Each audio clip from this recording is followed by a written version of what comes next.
एक पिता जिसने अपना सब कुछ बेटे पर न्यौछावर कर दिया, लेकिन जब बुढ़ापा आया तो उसी बेटे बहू ने उसे बोझ समझकर साजिश रच डाली, झूठे इल्जाम लगाए और पुलिस के हवाले कर दिया। लेकिन फिर जो हुआ, उसने पूरे परिवार को अंदर तक झकझोर दिया। और वो आज के समाज की कड़वी सच्चाई भी है, जिसे आजकल के झूठी दिखावे की जिंदगी में लोग भूलते जा रहे हैं। कहानी की पूरी सच्चाई जानने के लिए वीडियो को आखिर तक जरूर देखें। लेकिन कहानी में आगे बढ़ने से पहले वीडियो को लाइक करें, चैनल को सब्सक्राइब करें और कमेंट में अपना और अपने शहर का नाम जरूर लिखें, ताकि आपका आशीर्वाद मिलता रहे और हमारा हौसला बढ़ता रहे। दोस्तों, यह सच्ची कहानी उत्तर प्रदेश के प्रयागराज की है, जहां के रहने वाले राजन बाबू की जिंदगी पत्नी के गुजर जाने के बाद कुछ ऐसी हो चली थी जैसे घर का सारा उजाला चला गया हो और अकेलापन उनके जीवन का स्थायी हिस्सा बन चुका हो। एक वक्त था जब उनके घर की दीवारें भी हंसती थीं, और अब वही दीवारें जैसे हर रोज उनकी तन्हाई पर रोती थीं।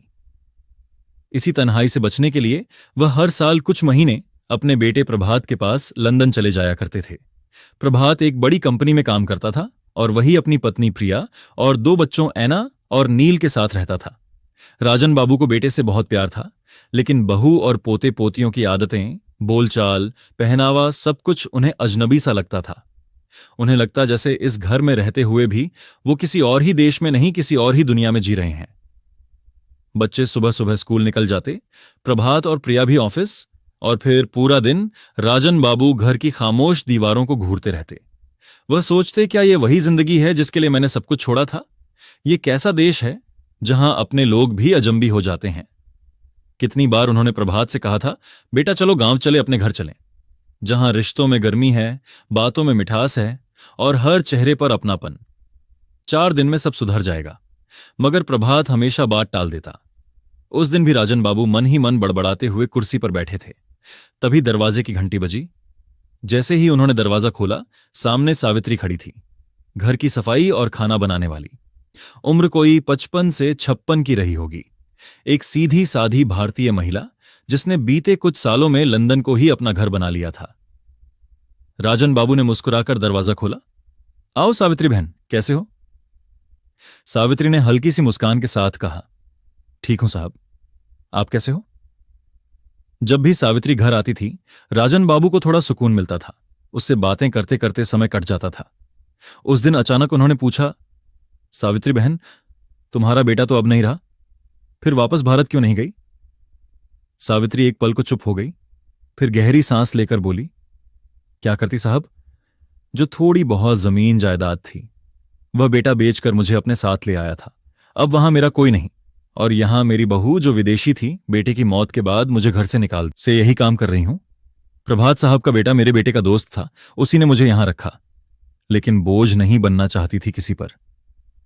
राजन बाबू की आंखें भर आईं। दिल ही दिल में सोचने लगे, मैं भी तो यही गलती करने जा रहा हूं। बेटा कहता है सब बेच दो, यही बस जाओ, लेकिन अगर कभी कुछ हो गया तो अचानक उनकी सोच में रुकावट आई। जब सावित्री ने कहा, साहब खाना बन गया है, आज आपकी पसंद की कढ़ी बनाई है, आइए खा लीजिए, बच्चे भी आते ही होंगे। राजन बाबू ने जैसे ही डाइनिंग टेबल की तरफ रुख किया, तभी पोती ऐना और पोता नील भी स्कूल से लौट आए। लेकिन राजन बाबू का मन कभी उनके साथ खाने बैठने का नहीं करता था। वह चुपचाप अपनी थाली में खाना लगाकर एक कोने में बैठ गए। थोड़ी देर बाद उन्होंने कहा, सावित्री, मेरा चश्मा नहीं मिल रहा, देखो जरा कहीं रखा है क्या? सावित्री ने जवाब दिया, साहब, मैंने तो ऐना के कमरे में देखा था। राजन बाबू जैसे ही कमरे में दाखिल हुए, ऐना जोर से चिल्ला पड़ी, how dare you, don't you know how to knock, you are in my room. Rajan babu हकबका गए, बेटा माफ कर, मुझे ध्यान नहीं रहा, बस चश्मा लेने आया था। लेकिन ऐना का गुस्सा जैसे थमता ही नहीं था। राजन बाबू थरथराते हुए बाहर निकल गए। आंखों से आंसू बहने लगे। बाहर आकर सावित्री ने उनका चश्मा लाकर दिया। साहब, ये लंदन है, यहां ना तो कोई रिश्तों की गर्मी समझता है, ना ही किसी का दर्द। आप इतना परेशान मत होइए, बच्ची है, कुछ भी कह गई होगी। राजन बाबू ने कहा, नहीं सावित्री, अब मैं इस घर में एक पल भी नहीं रहूंगा, अपना सामान पैक कर लिया है, चलो तुम्हारे घर चलता हूं, कहीं तो होटल मिल ही जाएगा, जब प्रभात आएगा तब देखूंगा। सावित्री ने घबराकर कहा, अरे साहब, कहां जाएंगे आप इस उम्र में, आप तो हमारे रूम पर चलो, जब प्रभात आएगा तब बात करेंगे। राजन बाबू ने हामी भरी और दोनों घर से निकल गए। ऐना और नील खिड़की से उन्हें जाते देख रहे थे और फिर एक दूसरे को देखकर हंसते हुए बोले, wow what A love story. Dadu made के घर रहने चले गए और दोनों जोर जोर से हंस पड़े। राजन बाबू सावित्री के छोटे से घर में पहुंच चुके थे। छोटा जरूर था वो घर, मगर उस घर में एक अपनापन था, एक शांति थी जो राजन बाबू को अपने आलीशान बेटे के घर में भी महसूस नहीं होती थी। सावित्री ने बड़ी आत्मीयता से उन्हें अपने घर में जगह दी। वही एक पुरानी सी कुर्सी पर बैठते हुए राजन बाबू बोले, तुम्हें यहां क्या मिल रहा है सावित्री, जो इतनी दूर 7 समंदर पार बिना किसी अपने के अकेली जी रही हो। चलो मेरे साथ, मेरे गांव चलो, मुझे भी बहन का साथ मिल जाएगा और तुम्हें भाई का सहारा। सावित्री कुछ देर चुप रही, फिर आंखें पोंछते हुए बोली, भैया जब तक मैं यहां हूं मुझे लगता है मेरा बेटा मेरे आसपास है। अगर आपके साथ चली जाऊंगी नंगी तो मुझे डर है उसकी यादें यहां ही दफन हो जाएंगी। मैं उसे खो चुकी हूं, पर उसकी मौजूदगी अब इसी शहर में है, इसी घर में है। राजन बाबू कुछ नहीं बोले, बस सिर झुका लिया। कहीं ना कहीं को समझ रहे थे। उधर जब शाम को प्रभात और प्रिया घर लौटे तो ऐना ने आते ही शिकायतों की झड़ी लगा दी। डैडी दादू मेरे कमरे में बिना नॉक किए घुस आए थे, जानबूझकर, और इससे पहले कि प्रभात कुछ कहता नील भी बोल पड़ा, दादू तो मेड के साथ चले गए हैं, उनका अफेयर चल रहा है शायद। प्रभात को गुस्सा तो बहुत आया, लेकिन उससे भी ज्यादा वह भीतर से टूट गया। उसने जैसे ही ऐना की उलझुलुल बातें सुनी उसका हाथ उठ गया, मगर तभी प्रिया बीच में आ गई। हाउ डेयर यू, अपने बच्चों पर हाथ उठाने जा रहे हो, पहले अपने पिता को तो कंट्रोल करो।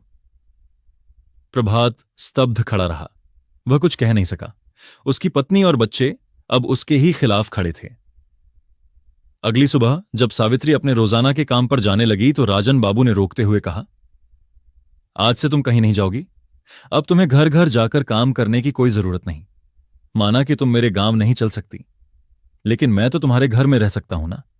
अब जब तक मैं हूं तुम मेरी बहन हो, और तुम्हारा भाई जिंदा है तो तू अकेली नहीं है। सावित्री की आंखें भर आईं। मेरे तो कोई भाई नहीं था भैया, लेकिन ईश्वर ने मुझे 7 समंदर पार भेजकर भी एक सच्चा भाई दे दिया। इतना कहकर वो फूट फूट कर रोने लगी और अपने भाई के गले लग गई। तभी दरवाजे पर किसी की आहट हुई। वो प्रभात था। उसे सामने देखकर सावित्री थोड़ा घबरा गई, लेकिन राजन बाबू बिल्कुल शांत खड़े थे। प्रभात कुछ देर तक उन्हें एक साथ देखता रहा, फिर बिना कुछ कहे वापस चला गया। वह रास्ते भर सोचता रहा, क्या मैं अपने बच्चों की बातों पर भरोसा करूं, या जो अभी अपनी आंखों से देखा उस पर यकीन करूं। अगले दिन सुबह का वक्त था। राजन बाबू और सावित्री चाय पी रहे थे। हल्की सी मुस्कान उनके चेहरे पर थी, लेकिन मन के भीतर एक बेचैनी भी थी। राजन बाबू को डर था कि कहीं उनके कारण सावित्री को कुछ सुनना ना पड़े, और सावित्री को चिंता थी कि कहीं भैया के रिश्ते फिर से ना टूट जाए। इन्हीं बातों के बीच सावित्री का मोबाइल बजा। स्क्रीन पर नाम चमक रहा था, प्रभात कॉलिंग। हां प्रभात बेटा, कैसे हो, सावित्री ने सहज आवाज में कहा। लेकिन दूसरी ओर से जो आवाज आई वो ठंडी नहीं बल्कि ताने और इल्जाम से भरी थी। मैं तो ठीक हूं आंटी, लेकिन आप जो कर रही हो इस उम्र में वह ठीक नहीं है। कल जब मैं पापा को लेने आया था तो मैंने देखा आप उनके गले लगी थीं। आप समझती क्या है खुद को। सावित्री के हाथ कांपने लगे, आंखों से आंसू टपकने लगे। उसने फोन स्पीकर पर कर दिया। राजन बाबू भी सब सुन रहे थे। उन्होंने गुस्से में आकर फोन अपने हाथ में लिया और गरजते हुए बोले, बेटा नहीं, अब मैं बोल रहा हूं तुम्हारा बाप, और जो बातें तू कर रहा है ना वो सिर्फ एक नीच, कमजोर और गुलाम सोच वाला इंसान ही कर सकता है। तेरी बीवी ने तुझे इतना बदल दिया कि अब तुझे अपने बाप और एक बहन के रिश्ते में भी गंदगी नजर आती है। क्या तुझे मैंने यही संस्कार दिए थे। प्रभात, शर्म आनी चाहिए तुझे, मैं मर जाऊं उससे पहले यह दिन देखूंगा, कभी नहीं सोचा था। छा गया। फिर एक धीमी सी आवाज आई, पापा मैं। लेकिन उससे पहले ही राजन बाबू ने फोन काट दिया। उसी दोपहर घर पर ऐना और नील खाना खोजते हुए इधर उधर घूम रहे थे। जैसे ही उन्हें एहसास हुआ कि सावित्री नहीं आई है, ऐना चिल्लाने लगी, मॉम आज डिनर कौन बनाएगा, उस मेड को कभी वापस मत बुलाना, उसने दादू को फंसा लिया है। मुझे भूख लगी है। प्रिया कमरे से बाहर निकली और बोली, तेरे दादू ने नौकरानी को लेकर भागने का काम किया है और तुझे भूख लगी है। और फिर जैसे ही सुमित यानी प्रभात ने यह सुना, उसका खून खोल उठा। स्टॉप इट, वो मेरे पिता हैं, रिस्पेक्ट से बात करो वरना। मगर उसकी बात पूरी भी नहीं हुई थी कि प्रिया ने उंगली दिखाकर कहा, यू सेट अप। अगर तुम्हें अपने डैडी के साथ जाना है तो जाओ, पर मेरे बच्चों से जरा भी ऊंची आवाज में बात मत करना। प्रभात कुछ कह नहीं सका। उसकी आंखों में भी अब पछतावे का सैलाब था। वो रात बहुत भारी थी। सावित्री और राजन बाबू दोनों चुपचाप बैठे थे। दोनों को यह समझ आ गया था कि कुछ रिश्तों को बचाने के लिए कभी कभी खुद को मिटाना पड़ता है। सावित्री ने धीरे से कहा, भैया सब मेरी वजह से हुआ है। अगर मैं ना होती तो शायद यह सब ना होता। अब जब मेरी वजह से आपके बेटे की जिंदगी बिखर रही है तो मुझे ही कुछ करना पड़ेगा। मैं नहीं चाहती कि आपके बेटे की फैमिली टूटे।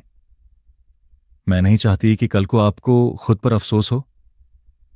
राजन बाबू चुपचाप बैठे सुनते रहे, लेकिन आंखों में आंसू थे और दिल में एक तूफान। उसी रात बिना किसी को बताए राजन बाबू उठे, अपना एक छोटा बैग तैयार किया और सावित्री को सोता हुआ छोड़कर घर से निकल गए। बाहर टैक्सी ली और एक छोटे से होटल में जाकर ठहर गए। सुबह जब सावित्री उठी तो बिस्तर खाली था। राजन बाबू का बैग और चश्मा भी गायब थे। हे भगवान, वो चीख पड़ी।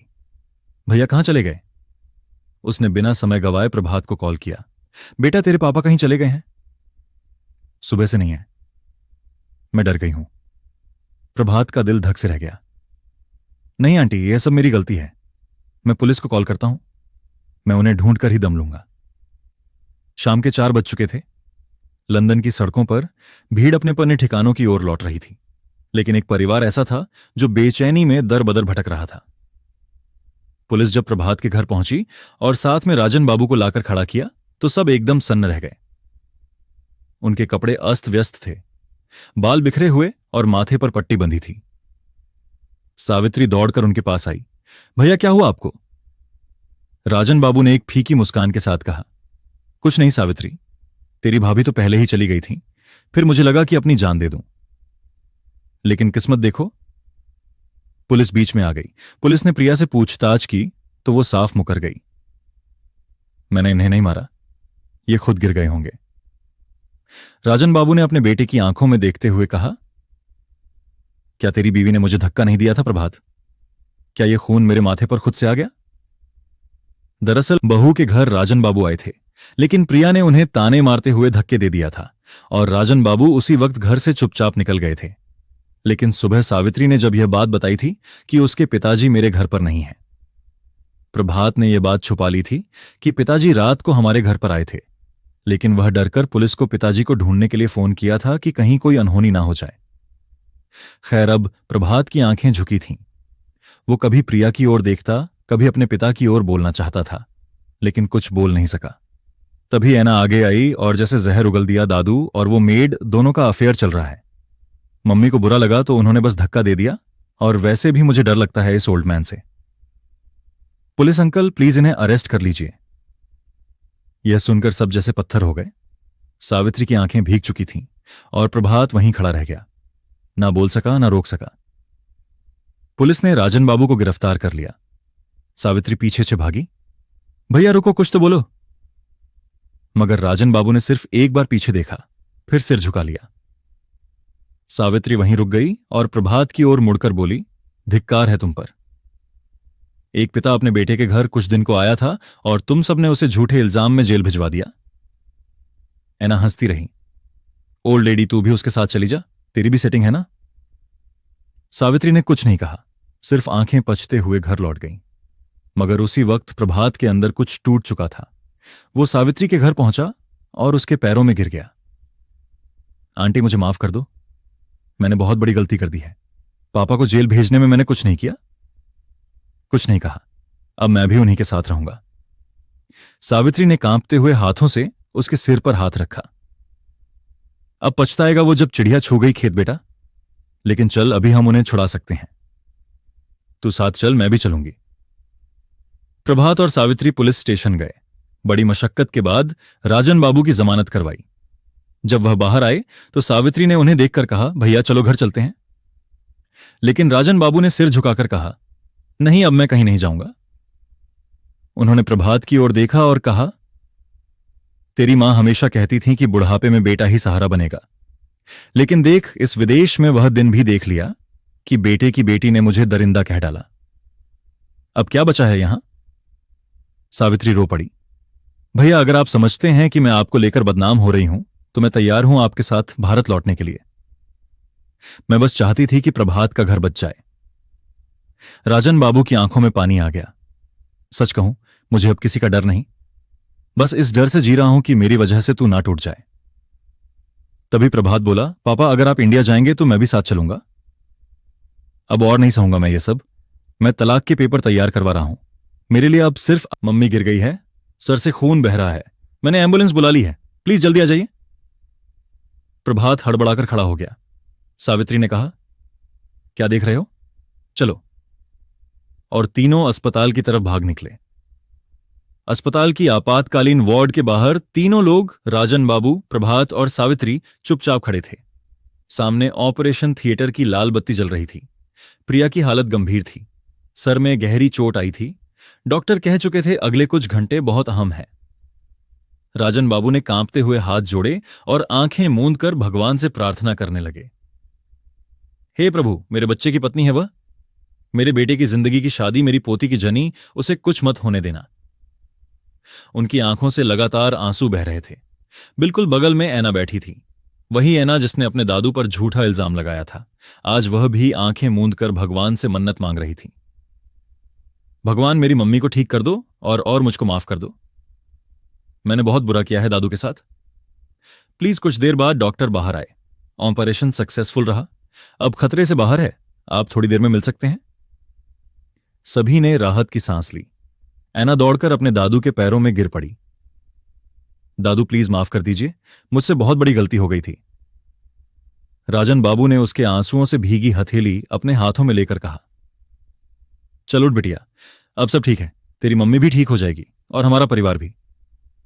थोड़ी ही देर में नील भी आया और अपने दादू से लिपट गया। फिर वह पल आया जब प्रिया को स्ट्रेचर पर बाहर लाया गया। आंखें हल्की खुली थीं। उसने जैसे ही राजन बाबू को देखा, दोनों हाथ जोड़ दिए। पिताजी, मुझे माफ कर दीजिए, मैंने आपको नहीं समझा, लेकिन अब समझ गई हूं। आप अगर वापस भारत जाना चाहे तो हम सब आपके साथ चलेंगे। राजन बाबू की आंखें एक बार फिर छलक उठीं। उन्होंने कहा, बेटी, माफी शब्द से बड़ा कोई रिश्ता नहीं होता। अगर तुमने यह महसूस कर लिया कि रिश्ते भावनाओं से बनते हैं तो समझ लो कि हमारी जिंदगी की सबसे बड़ी जीत हो गई। अगले 2 दिन अस्पताल में बीते। राजन बाबू, सावित्री, प्रभात और दोनों बच्चे सब साथ थे। जब प्रिया की छुट्टी हुई तो सबने एक साथ घर वापसी की। घर की हवा में पहली बार अपनापन था, गर्माहट थी और वह भारतीयपन जिसे राजन बाबू हर साल ढूंढते थे। अब सावित्री भी उसी घर में रहने लगी, लेकिन अब वह सिर्फ मेड नहीं थी, वो परिवार की इज्जत थी, उस घर की बड़ी बहन और दादू की छाया। एक शाम चाय की चुस्कियों के बीच ऐना ने पूछा, दादू, अगर मैं फिर से कभी गलती करूं तो क्या आप मुझे फिर माफ कर देंगे? राजन बाबू ने हंसते हुए कहा, गलती इंसान करता है बेटा, और माफ करना भगवान का काम है। मगर हम भारतीय हैं, हम इंसान बनकर भगवान की तरह माफ करना सीखते हैं। फिर उन्होंने सावित्री की ओर देखा और बोले, अगर सावित्री बहन ना होती तो शायद आज ये घर टूट चुका होता। सावित्री मुस्कुराई, नहीं भैया, घर जोड़ने के लिए प्यार चाहिए और वह आपके पास हमेशा था। बस लोगों को उसकी अहमियत अब समझ आई है। दोस्तों, कभी कभी रिश्ते हमें तोड़ते नहीं, हमें तोड़कर फिर से जोड़ते हैं। इस कहानी में किसी ने बहन बनकर सहारा दिया, किसी ने बाप बनकर डांटा और किसी ने बच्चों की तरह गलती की, लेकिन अंत में सबने सीखा कि माफी से बड़ी कोई ताकत नहीं। आपके घर में भी क्या कभी ऐसा हुआ है जब किसी की एक बात ने पूरे परिवार को फिर से जोड़ दिया हो? कमेंट में जरूर बताएं, और अगर यह कहानी आपके दिल को छू गई हो तो वीडियो को लाइक करें, शेयर करें और हमारे चैनल स्टोरी बाय बीके को सब्सक्राइब जरूर करें। धन्यवाद। जय हिंद, जय। डैडी जल्दी घर आइए।